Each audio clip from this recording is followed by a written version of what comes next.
മുമ്പ് 2000 March 31 Viyyur central ജയിലിൽ join ചെയ്യുകയും ഇന്ന് അവിടെ നിന്ന് തന്നെ അടുത്തൂൺ പറ്റി പിരിയുകയും ചെയ്യുകയാണ്.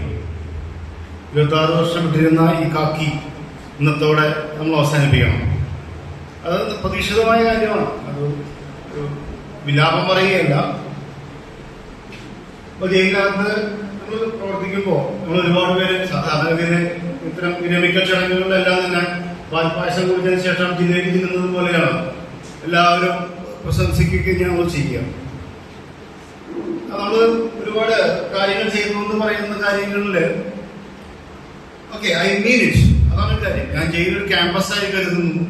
ജയിൽ എന്ന് പറയുന്നത് ഒരുപാട് യൂത്ത് തിങ്ങി നിറഞ്ഞിരുന്ന സ്ഥലമാണ്. അപ്പൊ കഴിഞ്ഞ കൊല്ലങ്ങളിലൊക്കെ നമ്മുടെ സെൻട്രൽ ജയിലിൽ നടന്ന കാര്യങ്ങൾ ഒരു യൂണിവേഴ്സിറ്റി ക്യാമ്പസിൽ നടന്നിട്ടില്ല. അതുപോലെ തന്നെ ആ കാര്യങ്ങൾ നമുക്ക് ചെയ്യാനായിട്ട് സാധിച്ചിട്ടുണ്ട്. നമ്മൾ ഉദ്ദേശിക്കുന്നുണ്ട്. കാരണം ഇതൊരു കറക്ഷണൽ സെന്ററാണ്. ഒരു കറക്ഷണൽ ഓഫീസർ എന്താണ് ചെയ്യേണ്ടതെന്ന് എവിടെയും എഴുതി വയ്ക്കപ്പെട്ടില്ല. പനിക്ക് ഗുളിക കൊടുത്ത് പാരസറ്റമോൾ കൊടുത്ത് പനി മാറും എന്ന് പറയുന്നത് പോലെ എങ്ങനെയാണ് how you correct A person എന്നുള്ള കാര്യത്തിൽ SOP ഇല്ല. അപ്പൊ നമ്മളത് നമ്മുടെ ഭാവനയും നമ്മുടെ അറിവുകളും നമ്മുടെ കൂടുതൽ അറിവുകളും നമ്മുടെ മുൻഗാമികൾ ചെയ്ത എല്ലാ കാര്യങ്ങളൊക്കെ കൂടി എങ്ങനെ നമുക്ക് ജയിൽ കോമ്പൗണ്ടിനകത്ത് ഫ്രസ്ട്രേഷൻ കുറയ്ക്കാൻ സാധിക്കും, അത് എങ്ങനെ നമുക്ക് അവരുടെ ഒരു മാറ്റത്തിന് ഉതകുന്ന രീതിയിലേക്ക് പറ്റും, എങ്ങനെ നമുക്ക് നമ്മുടെ ഡിപ്പാർട്ട്മെന്റിന് നേട്ടമാകാൻ കഴിയും, എങ്ങനെ നമുക്ക് ലാഭം ഉണ്ടാക്കാൻ നഷ്ടം ഒഴിവാക്കാൻ തുടങ്ങിയ കുറെ കാര്യങ്ങൾ ഇപ്പൊ നോക്കുമ്പോൾ ജയിൽ വളരെ വളക്കൂറുള്ള മണ്ണാണ്. പണ്ടൊക്കെ DGPമാർ വരുമ്പോൾ പറയും ജയിലിലേക്ക് ഒതുക്കി എന്ന് പറയുന്ന സംഗതിയുണ്ട്. പോലീസ് DGPയോ പറയുമ്പോൾ നമ്മളെയും കമ്പയർ ചെയ്യാറുണ്ട്.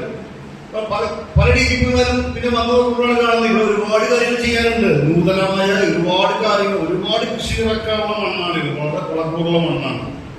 അപ്പൊ ഞാൻ സർവീസ് വരുമ്പോഴും നമുക്ക് ആദ്യം ഞാൻ അറിയാലോ അസിസ്റ്റന്റ് ജയിലറായിട്ടാണ് വന്നത്. ഇന്നത്തെ അസിസ്റ്റന്റ് സൂപ്രണ്ട് ഗ്രേഡ് 1. അപ്പൊ അന്ന് എപ്പോഴും കമ്പയർ ചെയ്യാം, SI ആയിട്ട് കമ്പയർ ചെയ്യാം. അപ്പൊ SI-കളുള്ള കാര്യങ്ങളൊന്നും നിങ്ങൾക്കില്ല. നമ്മളൊരു ചിക്കന്മാ പോലെ തന്നെയാണല്ലോ. അത് ഹോം A ആണോ ഹോം B ആണ്. അപ്പൊ പോലീസ് SI-യുടെ ഒരു പവറോ അല്ലെങ്കിൽ അവരുടെ അധികാരമോ ഒന്നും നമുക്കില്ല എന്ന് പറയുന്നത് എപ്പോഴും പറയുന്നു. പക്ഷെ എനിക്ക് എന്റെ ജീവിതത്തിൽ എനിക്ക് ഒരിക്കലും ഇങ്ങനത്തെ അത്തരം ഒരു കുറവുകൾ എനിക്ക് നേരിട്ടില്ല എന്നല്ല പറയണം. സബ്ജക്ട് സൂപ്രണ്ടായിരിക്കുമ്പോഴും നമ്മൾ നമ്മുടെ കാര്യങ്ങൾ നമ്മൾ ചെയ്യാറുണ്ട്. പിന്നെ പറഞ്ഞ ആ ഒരു മീഡിയ ഞാൻ പരമാവധി ഉപയോഗിക്കാറുണ്ട്. അതെന്റെ ഗുണവും ദോഷവുമാണ്. എന്റെ ഒരുപാട് തരം ഷൈൻ ചെയ്യാൻ വേണ്ടി ചെയ്യുന്നതാണെന്ന് തന്നെ ആരോപിക്കുന്നത് പോലെ തന്നെ ഞാൻ അതിനെ വളരെ ഫലപ്രദമായിട്ട് ഞാൻ ഉപയോഗിച്ചിട്ടില്ല. കാരണം ജയിലുകൾ എന്ന് പറയുന്നത് മീഡിയകൾക്കെല്ലാം എല്ലാ കാലത്തും ഒരു നെഗറ്റീവ് വാർത്തകളുടെ സോഴ്സാണ്. ജയിലിൽ നിന്ന് കഞ്ചാവ് പിടിച്ചു, ജയിലിൽ അടികൂടി, ജയിലിൽ അങ്ങനെ ചെയ്തു, ജയിലിൽ അഴിമതി കാണിച്ചു തുടങ്ങിയ കറുത്ത പുക വരുന്ന ഒരു സ്ഥലമാണ് ജയിലുകൾ. ജയിലിൽ നിന്നും നമുക്ക് ഒരു മോശം വാർത്തയെ പ്രതീക്ഷിക്കുന്നു എന്നുള്ളതാണ്. അപ്പൊ ആ സ്പേസിലേക്കാണ് നമ്മൾ ഈ പോസിറ്റീവ് വാർത്തകൾ കൊണ്ട് തള്ളുന്നത്. അപ്പൊ തീർച്ചയായിട്ടും എങ്ങനെയാണ് നാളെ മുതൽ ഞാനൊരു വാർത്തയിട്ടാൽ അത് പത്രങ്ങൾ എടുക്കൂല. കാരണം പ്രിസൺ ഡിപ്പാർട്ട്മെന്റ് എന്ന സമുദ്രത്തിൽ കിടക്കുമ്പോഴാണ് ഞാനെന്ന കപ്പലെ വെള്ളത്തിന് പ്രസക്തിയുള്ളൂ. അനിൽകുമാർ പറഞ്ഞതുകൊണ്ടല്ല അവരെടുക്കുന്നത്. സൂപ്രണ്ട് പറയുന്നത് കൊണ്ടാണ് പത്രക്കാരത് ഗൗനിക്കുന്നത്. പത്രക്കാർ ഗൗനിക്കാൻ ഉതകുന്ന രീതിയിൽ ഞാൻ അവനെ മാറ്റിക്കൊടുക്കുന്നത് ശരി തന്നെ. അവരെങ്ങനെയാണ് കൊത്തുക ആ ഭാഷ എനിക്ക് മനസ്സിലായി. ഇപ്പൊ പഴയ സമയമില്ലാത്തതുകൊണ്ടാണ് കുറെ ഫോട്ടോകളും കാര്യങ്ങളൊക്കെ ഇല്ല ഒരുപാട് കാലത്ത്. അപ്പൊ നമ്മള് ജയിൽ നടത്തുന്ന പല കാര്യങ്ങളും നമുക്ക് വളരെ പോസിറ്റീവായിട്ട് കൺവെർട്ട് ചെയ്ത് അവതരിപ്പിക്കാൻ സാധിക്കും. ഇപ്പൊ ജയിലിൽ നിന്ന് വരുന്ന ആളുകൾക്കെല്ലാം ഒരു മൂല്യം കൊടുക്കാനായിട്ട് സാധിക്കും. അതുകൊണ്ടെന്താ ജയിലിൽ ഒരു പോസിറ്റീവ് സംഭവമാകുമ്പോൾ ജയിലിൽ നിസ്സാര അടികളോ മൊബൈൽ ഫോണുകളൊന്നും അവർ ഗൗനിക്കില്ല.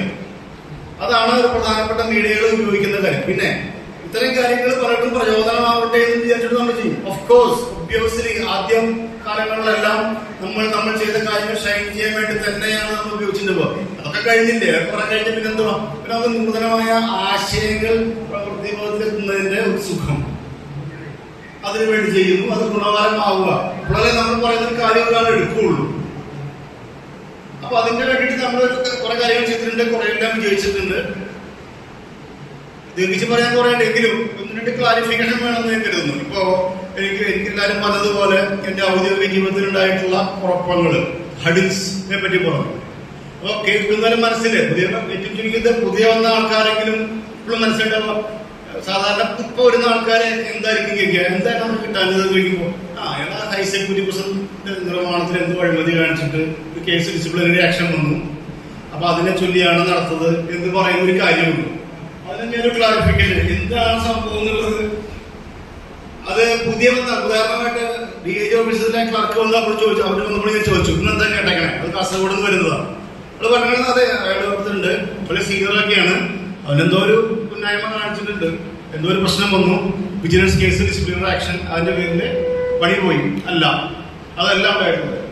അതിന്റെ ആ ലാസ്റ്റ് നമ്മുടെ അന്വേഷണ റിപ്പോർട്ടിന്റെ ലാസ്റ്റ് കാര്യമാണെന്ന് അത് പറയുന്നത്. ഈ സംഭവവുമായി ബന്ധപ്പെട്ട് സർക്കാർ ഖജനാവിന് യാതൊരു സാമ്പത്തിക നഷ്ടമോ അനിൽ കുമാറിന് യാതൊരു സാമ്പത്തിക നേട്ടമോ ഉണ്ടായിട്ടില്ല. ആ അന്വേഷണ റിപ്പോർട്ടിൽ പറയുന്നതാണ്.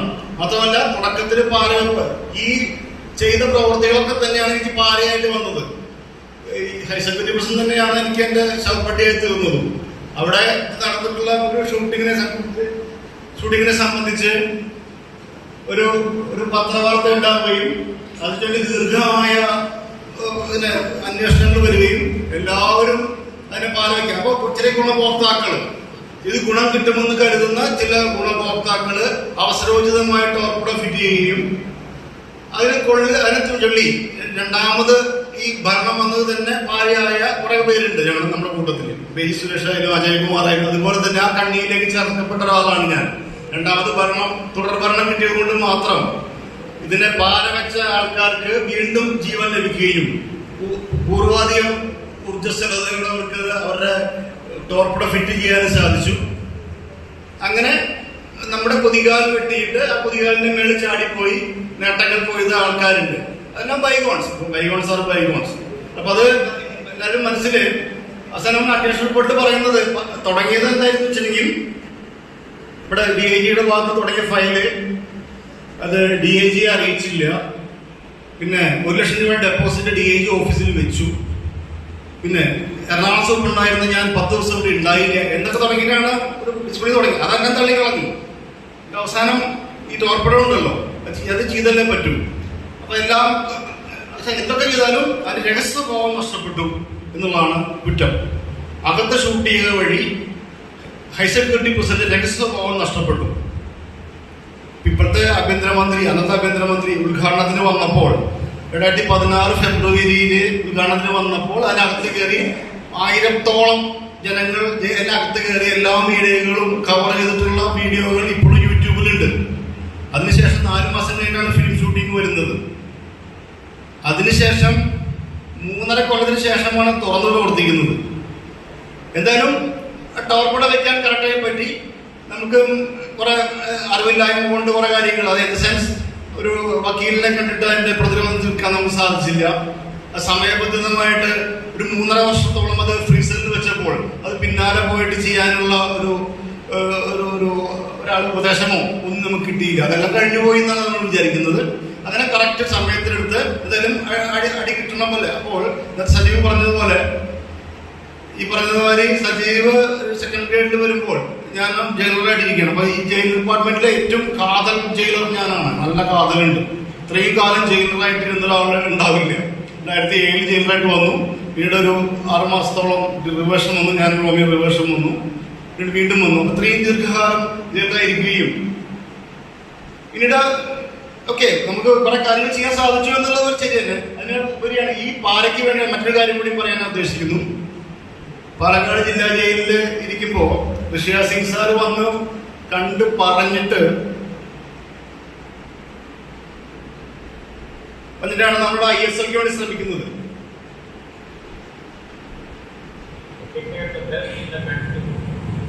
അത് പാലക്കാട് ജില്ലാ ജയിലിന്റെ കഴിവ് മാത്രമാണ്. ഇത് പാലക്കോട് ചെയ്യാൻ നമുക്ക്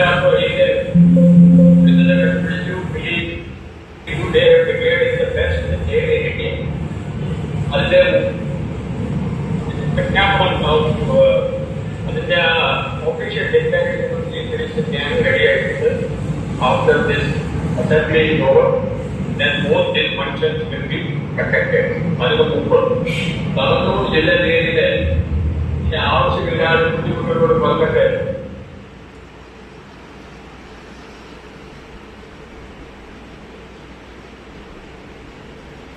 ഇപ്പൊ ഇങ്ങനെ DGP എന്ന് പറഞ്ഞിട്ട് നമ്മൾ ചെയ്തതാണ്. അത് പെട്ടെന്ന് ചെയ്യണമെന്ന് പുള്ളിക്കറിയാം. പുള്ളി ഇങ്ങനെ ഞാനൊന്നും നോണ്ടിരിക്കും.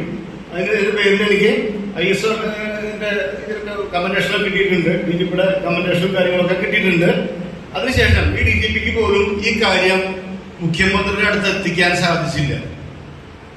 അത് സാധിക്കരുത് നിർബന്ധമുണ്ടായിരുന്നു. അതിനുശേഷം ഈ DGP റിട്ടയർ ചെയ്തതിനു ശേഷം ഈ ISO എടുത്തതിന്, ഇന്ത്യയിൽ ആദ്യമായിട്ടൊരു ജയിലിന് ISO ലഭിച്ചതിന് സർക്കാരിൽ നിന്ന് വന്നതാണ്. Who told you to took ISO certification? ഇതിനോട് ആരാ പറഞ്ഞേ? There is no need of ISO certification for jails. ഗവൺമെന്റിനോട് ചോദിക്കാതെ എന്തിനാണ് എടുത്തേ? അതുകൊണ്ട് അതിനുണ്ടായ ചെലവുകൾ മുഴുവൻ എന്റെ നിന്ന് പിടിച്ചു. 1.5 ലക്ഷം രൂപ എന്റെ നിന്ന് പിടിച്ചു വെച്ചു. പിന്നെ ഏറ്റവും അവസാനം ഫയൽ ക്ലോസ് ചെയ്തു, താക്കീത് നൽകി. സർക്കാർ വിശദമായി പരിശോധിച്ചു. സർക്കാർ അനുമതി തേടാതെ അനിൽകുമാർ താക്കീത് നൽകി. അനുമതി തേടിയിരുന്നു, കൃത്യമായ കത്ത് എഴുതിയിരുന്നു. ആ കത്തും കടത്തിവിട്ടില്ല. കൃത്യമായിട്ട് അനുമതി തേടിയിരുന്നു. ഇതൊക്കെ ആ പാരകളുടെ കാര്യമാണ്. ഇത്രയും പാര വെച്ച ആൾക്കാര് നമ്മുടെ തന്നെ അറിയുന്ന ആൾക്കാരോട് പറഞ്ഞൊരു കാര്യമുണ്ട്. ജയിലിൽ നിന്ന് നടക്കണമെങ്കിൽ അവനോട് പറഞ്ഞ കാര്യമുള്ളൂ. കാര്യം നടന്നു കഴിഞ്ഞാൽ അവൻ ലോകത്ത് ആദ്യം ചെയ്തു എന്നൊക്കെ പറയും, കുറെ തള്ളിക്കോളും. പക്ഷെ നടക്കണമെങ്കിൽ അവനോട് പറഞ്ഞ കാര്യമുള്ളൂ എന്ന് ഈ പാര വെച്ച ആൾക്കാർ തന്നെ പലരോടും പറഞ്ഞിട്ടുണ്ട്. ഇരിക്കാം, അത് സംഭവിക്കേണ്ടതായിരുന്നു എന്ന് തന്നെ വിചാരിക്കാം. വിധിയുടെ ഇതൊന്നും വിചാരിക്കാം. കാരണം ഇപ്പൊ കഴിഞ്ഞ ദിവസങ്ങളിലും ഞാനിപ്പോ ക്ഷേത്രങ്ങളിൽ പോയി പ്രാർത്ഥിച്ചപ്പോ ഞാൻ പറഞ്ഞ കാര്യം, ക്ഷേത്രങ്ങൾ പറഞ്ഞത് താങ്ക് യു ദൈവമേ എന്നാണ് പറഞ്ഞത്. ഇത്തരം പാര വയ്ക്കാവുന്ന ആൾക്കാർക്ക് സാധാരണ സർക്കാർ ഉദ്യോഗത്തിലിരിക്കുമ്പോൾ വെറുതെ മിണ്ടാണ്ട് നിന്നാൽ മതി. തനിയെ വാഗൻ പോയിക്കോളും. നമ്മൾ സാധാരണ ഗതിയിൽ പോയിട്ട് എല്ലാ പ്രൊമോഷൻ കിട്ടി പോവാന്ന് പറഞ്ഞു സാധാരണ ഗതിയിൽ. അപ്പൊ എന്തെങ്കിലും ചെയ്തത് പറഞ്ഞു എന്നുള്ളതിന്റെ പേരില് ഒരു ഒക്യുപേഷണൽ ജലസി ഒക്കെ വെച്ച് മറ്റു കാര്യങ്ങളെ കൊണ്ടാണ് ഇതൊക്കെ നടന്നത്. അപ്പൊ ഞാൻ അമ്പലത്തിൽ പോയി പ്രാർത്ഥിച്ചതിന് കാര്യം താങ്ക് യു ദൈവമേ എന്നാണ് പറഞ്ഞത്. കാരണം ഇങ്ങനെ ചെയ്യാവുന്ന ആൾക്കാർക്ക് എന്റെ ഒരു കൈക്കൂലി കേസിൽ ട്രാപ്പ് ചെയ്യാമായിരുന്നു, ഒരു പെണ്ണ് കേസിൽ പെടുത്താമായിരുന്നു. അങ്ങനെ ചെയ്തില്ലല്ലോ. അങ്ങനെ പോകാമായിരുന്നല്ലോ. അങ്ങനെയൊന്നും പോകാതെ രക്ഷപ്പെട്ടു. താങ്ക് യു ദൈവമേ എന്നാണ് ഞാൻ പറഞ്ഞത്. അപ്പോ ജയിൽ ഡിപ്പാർട്ട്മെന്റ് ഇവൻ കല്യാണത്തിന് മുമ്പ് പെണ്ണ് കാണാൻ പോയപ്പോൾ തന്നെ ഞാൻ പറഞ്ഞ വാചകമാണ്, ജയിലിന്റെ ചോറാണ്. അതിന് ഞാൻ ജയിൽ ഡിപ്പാർട്ട്മെന്റ് സെലക്ട് ചെയ്ത് വന്ന ആളൊന്നുമല്ല. പക്ഷെ വർക്ക് ചെയ്യുമ്പോൾ പിന്നെ നമ്മൾ തള്ളി പറയേണ്ട കാര്യമില്ല. അപ്പൊ ജയിൽ ഡിപ്പാർട്ട്മെന്റ് 26 വർഷം. ഞാൻ ശരിക്കും പറഞ്ഞാൽ അത് നമ്മുടെ ഈ ഇന്റഗ്രിറ്റി, അതായത് നമ്മൾ ചിന്തിക്കുന്നത് പ്രവർത്തിക്കുന്നത് പറയുക, അല്ലെങ്കിൽ പറയുന്നത് മാത്രം ചെയ്യുക, അങ്ങനെയുള്ള ഇന്റഗ്രിറ്റി ജയിൽ ഡിപ്പാർട്ട്മെന്റിന്റെ കാര്യത്തില് ഞാൻ കുറച്ച് കൂടുതൽ എടുത്തു. അപ്പൊ അത് തീർച്ചയായിട്ടും പുറകെ വരുന്ന ആൾക്കാർക്ക് പറയുമ്പോൾ അത് അനുകരണീയമായ മാതൃകയല്ല. ഞാൻ നല്ലൊരു മോഡലല്ല. ഇത്രയെല്ലാം ചെയ്തിട്ട് നമുക്കൊരു ദോഷമാണ് ഭവിക്കുന്നതെങ്കിൽ നമുക്ക് ആ ചെയ്തിൽ ഒരു അർത്ഥമില്ലല്ലോ. ഈ റിട്ടയർമെന്റ് ഫംഗ്ഷനിടയില് കുറെ ആൾക്കാർ പറഞ്ഞ് നല്ല വാക്കുകൾ, വലിയ കൃത്തുകൾ കേൾക്കാൻ വേണ്ടിയാണോ ഇതെല്ലാം ചെയ്തത്? നമ്മള് സാധാരണ നോക്കുമ്പോൾ യഥാർത്ഥത്തിൽ കിട്ടുമായിരുന്ന പ്രൊമോഷൻ സമയത്ത് കിട്ടിയിരുന്നെങ്കിൽ എനിക്കുണ്ടായിരുന്ന ശമ്പള നഷ്ടം മാത്രം 20 ലക്ഷം രൂപയാണ്, കൂടാതെ കിട്ടുന്ന പെൻഷന്റെ ബെനിഫിറ്റ്. അപ്പോൾ നമ്മൾ ഒരു പരീക്ഷയ്ക്ക് ചോദ്യം എഴുതുമ്പോൾ നമ്മൾ പരീക്ഷേനേക്കാൾ നന്നായിട്ട് നമുക്ക് ഉത്തരം പറയാൻ വലിയ ക്യാമറ ആയിട്ട് ഒരു സയന്റിഫിക് കാര്യങ്ങളൊക്കെ അറിയാമെന്ന് വിചാരിക്കാം. ഫോർ എക്സാമ്പിൾ, നേരത്തെ പറഞ്ഞ പോലെ അറ്റത്തിന്റെ കിടന്ന് വിളിക്കുക എന്ന ചോദ്യത്തിന് 10 മാർക്കുണ്ട്. അപ്പൊ നമ്മൾ ഗൂഗിളൊക്കെ നോക്കിയിട്ട് നമുക്ക് ഒരുപാട് കാര്യങ്ങൾ അറിയാം. നമ്മൾ ഘാട്ടമായിട്ട് കൃത്യമായിട്ട് വലിയ നിറച്ചു വെച്ചിട്ടുണ്ട്. പക്ഷെ പരീക്ഷകൻ അപ്പുറത്തുള്ള ആള് കൃത്യമായിട്ട് പാഠത്തിൽ പറഞ്ഞ് എഴുതി വെച്ചിട്ടുണ്ട്. ആർക്കാ മാർക്ക് കിട്ടുക? ഇവിടെയല്ല. ഇവിടെ എനിക്കൊരു പാസ് മാർക്ക് കിട്ടി പോകും, അവിടെ കൃത്യം 10ൽ 10 കിട്ടും. അപ്പൊ പരീക്ഷയിൽ ജയിക്കുന്ന, പരീക്ഷ മാർക്ക് കിട്ടുന്ന ആ രീതിയിലാണ് നല്ലത്. ഇത് ആർക്ക് വേണം? അപ്പൊ എല്ലാവരും ചെയ്യേണ്ടത് അതിനകത്ത് നിന്നുകൊണ്ട് തന്നെ മാർക്ക് വാങ്ങാനാണ് ശ്രമിക്കേണ്ടത്. അപ്പോൾ ഒരു കാര്യങ്ങൾ പറയുമ്പോൾ ഒന്ന് പറയാതിരിക്കണം എന്നുള്ള പ്രത്യേകം ശ്രദ്ധിക്കുക. എനിക്കാവും നമ്മൾ വർക്ക് ചെയ്യുമ്പോൾ നമ്മൾ വർക്ക് ചെയ്യുന്ന ഇടത്തില് അത് നമുക്ക് വ്യക്തിമുദ്ര പതിപ്പിക്കുക, പാദമുദ്ര പതിപ്പിക്കുക എന്നൊക്കെ പറഞ്ഞ വലിയ കാര്യമൊന്നുമില്ല. എങ്കിൽ പോലും അവസാന സമയത്ത് ഒരു ഉദാഹരണമായിട്ട് ഈ ഭരണകൂടത്തിന്റെ എല്ലാ തലോടലും ഉണ്ടായിട്ടും ഒരാൾക്ക് റിട്ടയർ ചെയ്യാൻ പറ്റാതെ പോകേണ്ടി വന്നു. ഭരണകൂടത്തിന്റെ പ്രശ്നം കൊണ്ട് 2 പേർക്ക് റിട്ടയർ ചെയ്യാൻ പറ്റാണ്ട് പോകേണ്ടി വന്നു. അത് ഭരണകൂട പ്രശ്നം എതിർത്തതുകൊണ്ട്. അനുകൂല്യം ഉണ്ടായിട്ട് പോലും ഒരാൾക്ക് കൃത്യമായി റിട്ടയർ ചെയ്യാൻ പറ്റിയില്ല. നമ്മൾ തൊട്ട് മുമ്പുള്ള എൻ്റെ പിന്നെ ഞങ്ങളുടെ ബാച്ചിലെ ഏറ്റവും അവസാനത്തെ വിക്കറ്റാണ് ഞാൻ. ഡ്രോമി വിക്കറ്റാണ് ഞങ്ങളുടെ കൂടെയുള്ള ആൾക്കാർ. അപ്പോൾ ഞങ്ങളുടെ ബാച്ചിലത്തെ ലാസ്റ്റ് ഈ ബാച്ചിലത്തെ ലാസ്റ്റ് വിക്കറ്റാണ്. എന്നോടുകൂടി പോവുകയാണ്. ഒരുപക്ഷെ പഴയ തലമുറ കൂടെ പോവുകയാണെന്ന് പറയണം. പിന്നെ ഇതിന്റെ എല്ലാം ഉള്ളത് ഒക്കെ കുറച്ച് ബൈ പ്രൊമോട്ടീസ് ഉണ്ടെങ്കിലും ബാക്കി പുതിയ വന്നിട്ടുള്ള ആൾക്കാർ മുഴുവൻ പുതിയ ആൾക്കാരാണ്. ഐ മീൻ അതുപോലെ നേരത്തെ പറഞ്ഞതുപോലെ 2010-11 കാലത്തിലാണ് ഇവിടെ കുറെ ഒരുപാട് PSC അപ്പോയിന്റുകൾ നടന്നത്. അപ്പൊ ആ കാലത്ത് ഇവിടെ സൂപ്പർ ഇൻചാർജ് ആയിരുന്നുകൊണ്ട് തന്നെ ഒരുപാട് പേര് എന്റെ മുമ്പിലിരിക്കുന്ന ഒരുപാട് പേര് എന്റെ മുമ്പിലാണ് ജോയിൻ ചെയ്തിട്ടുള്ളത്. ഐ മീൻ ആ സമയത്താണ്. അപ്പൊ അതിന്റെ ഒരു സ്നേഹം ഉണ്ട്. തീർച്ചയായിട്ടും കുറെ സ്ഥലങ്ങളിലേക്ക് പോകേണ്ടി വന്നെങ്കിലും അവസാന കാലത്ത് സർവീസിന്റെ അവസാന കാലത്ത് 2.5 വർഷം ജില്ലാ ജയിലിലും 2 വർഷം സെൻട്രൽ ജയിലിൽ നമുക്ക് ജോലി ചെയ്യാൻ സാധിച്ചു. വീടിനടുത്ത് കിട്ടുക എന്ന് പറയുന്നത് നല്ല കാര്യമാണല്ലോ. നിങ്ങൾക്ക് ഒരുപാട് പേര് പലയിടത്തും പലയിടത്ത് അന്യസ്ഥലത്ത് ജോലി ചെയ്യുന്നുണ്ട്. അത് സാധിച്ചു. മൊത്തത്തിൽ ഒക്കെ ജോലി പിരിഞ്ഞു പോകുന്നതിൽ ദുഃഖമൊന്നുമില്ല. പുതിയൊരു ഏർപ്പാട് കണ്ടെത്തണം, പുതിയൊരു എൻഗേജ്മെന്റ് കണ്ടെത്തണം. വിശ്രമം എന്ന് പറയുന്നതല്ല. നമുക്ക് എന്തെങ്കിലും ഇത്രകാലം പ്രവർത്തിച്ച് ഇരുന്നത് കൊണ്ട് പ്രവർത്തിക്കാതിരിക്കാൻ ബുദ്ധിമുട്ടുണ്ട്. അപ്പൊ അതിന് വ്യക്തമായ ഒരു കാര്യം കണ്ടെത്താന്നുള്ളത് റെഡി എടുത്തു വെച്ചിട്ടൊന്നുമില്ലായിരുന്നു. എങ്കിലും അത് കിട്ടുമെന്ന് വിചാരിക്കുന്നു. അപ്പൊ ഈ പറയുന്ന ഈ നല്ല വാക്കുകൾക്ക് നന്ദി, നിങ്ങൾ പ്രസന്റുകൾക്ക് നന്ദി. തീർച്ചയായിട്ടും ഞാനൊരു വിയൂർക്കാരനാണ്. അപ്പൊ അതുകൊണ്ട് തന്നെ ദീർഘകാലം ഈ സമയത്തുള്ള 5 തവണകളിലായിട്ട് പലപ്പോഴും ട്രാൻസ്ഫർക്ക് വന്ന് ഇവിടെ ജോലി ചെയ്തിട്ടുണ്ട്. ഏകദേശം ഒരു 6-7 കൊല്ലത്തോളം ഞാൻ വിയൂർ ജോലി ചെയ്തിട്ടുണ്ട്. അതുകൊണ്ട് തന്നെ വിയൂർ ക്യാമ്പസും വിയൂരെ തടവുകാർ ഉൾപ്പെടെ എല്ലാവരെയും നമ്മുടെ കൈവെള്ളം പോലെ നമുക്കറിയാം. അത് നമ്മുടെ ഇവിടുത്തെ ലോക്കൽ ആളായി ഇവിടുത്തെ പ്രാദേശിക ആളായതുകൊണ്ടുള്ള ഒരു നേട്ടം നമുക്കുണ്ട്. അതിന്റെ ആക്സസ് നമുക്ക് കിട്ടിയിട്ടുണ്ട്. അത് നമ്മൾ ഉപയോഗിച്ചിട്ടുണ്ട്. പിന്നെ തീർച്ചയായിട്ടും ഇത്തരം കാര്യങ്ങളൊന്നും ഒരു വൺ ഷോ എന്നല്ലോ. ഒരു കളിക്കളം ഉണ്ടായിരുന്നു, കളിക്കാൻ അറിയാമായിരുന്നു. അപ്പൊ നമ്മൾ മറ്റുള്ളവർ കളിക്കാതിരുന്നുകൊണ്ട് നമ്മൾ കളിച്ചത് മാത്രമേ ഉള്ളൂ. മാത്രമല്ല ഒറ്റയ്ക്ക് ഒരാൾക്ക് കളിച്ച് ജീവിക്കാൻ പറ്റുമോ? കളി ജയിക്കുന്ന ടീം തന്നെ വേണം. കളി ജയിക്കുമ്പോൾ യുദ്ധം ജയിക്കുമ്പോൾ പടയാളി എല്ലാവരും വേണം. അപ്പോൾ ടീമിനെ നയിക്കാൻ പറ്റുക, ടീമിന്റെ സഹകരണം കിട്ടുക എന്നുള്ളതാണ് കാര്യം. ഒറ്റയ്ക്കൊന്നും ചെയ്യാൻ പറ്റില്ലല്ലോ. അപ്പൊ ഞാൻ താജ്മഹൽ ഉണ്ടാക്കിയത് ഷാജഹാനാണോ? അറിയപ്പെടുന്നത് അങ്ങനെയാണെങ്കിലും ഷാജഹാൻ ഒരു കല്ല് പോലും എടുത്തു വെച്ചിട്ടില്ലല്ലോ. ഷാജഹാന്റെ കാലത്ത് അയാൾ കോർഡിനേറ്റ് ചെയ്ത് കുറെ കാര്യങ്ങൾ ഉണ്ടാക്കിയത് മാത്രം. അപ്പോ എന്തെങ്കിലും നേട്ടങ്ങൾ എന്റെ അനുമോദനങ്ങൾ ചോദിച്ചെങ്കിൽ അതെല്ലാം ഒറ്റയ്ക്കൊരാളുടെ കാര്യങ്ങളൊന്നും തീർച്ചയായിട്ടും അല്ല. ഇത് വിനയമൊന്നുമല്ല. അത് പറ്റില്ലല്ലോ. ഒറ്റയ്ക്ക് പറ്റുന്ന കാര്യമൊന്നുമല്ല. അപ്പൊ എല്ലാവരുടെയും സഹകരണം കൊണ്ടും സഹകരിച്ചത് കൊണ്ടും തടവുകാരുടെ കായിക ശേഷിയും ശേഷിയൊക്കെ ഉപയോഗിച്ചത് കൊണ്ടും അവരുടെ വേർപോഹരി കൊണ്ടും ഒക്കെ തന്നെയാണ് നമുക്ക് എന്തെങ്കിലും പറയുന്ന എഴുത്ത് പറയാൻ പറ്റുന്ന കുറെ കാര്യങ്ങൾ ഇടാൻ പറ്റിയത്. ഇന്നിപ്പോൾ ഒക്കെ എന്റെ മീഡിയയോടുള്ള ബന്ധം കൊണ്ട് തന്നെ ആവാം 4-5 പത്രങ്ങള് ഒരു ഫീച്ചർ പോലെ സ്വീകരിച്ചിട്ടുണ്ട്. അതത്ര ചെറിയ കാര്യമല്ലാന്ന് ഞാൻ വിചാരിക്കുന്നു. കാരണം ഒരു ജയിൽ സൂപ്രണ്ടിന്റെ ഭാഗത്ത് ജയിൽ സൂപ്രണ്ട് എന്ന് പറഞ്ഞാൽ പൊതുവെ ഈ പറഞ്ഞ ഒരു സ്പീഡിയോ അല്ലെങ്കിൽ അവരൊന്നും വെയിറ്റ് ഇല്ല എന്നുള്ളതാണ് വിചാരിക്കാം. അവരുടെ ഒന്നും ജോഗ്രഫിക്കൽ ഏരിയ ഇല്ല. അവർക്ക് ആക്സസ് ചെയ്യാൻ പറ്റും. അവർക്ക് ജനങ്ങളുടെ ആക്സസ് കുറവാണെന്നൊക്കെ പറയുമല്ലോ. എന്നാലും ഇത്രയും സമയത്ത് അതിനൊക്കെ സാധിച്ചു. അതിനൊക്കെ എന്ന് പറയുന്നത് ചെറുതല്ലാത്ത ആഹ്ലാദം നൽകുന്നു. എല്ലാവരോടും അകൈതവമായ നന്ദി രേഖപ്പെടുത്തുന്നു. നമസ്കാരം.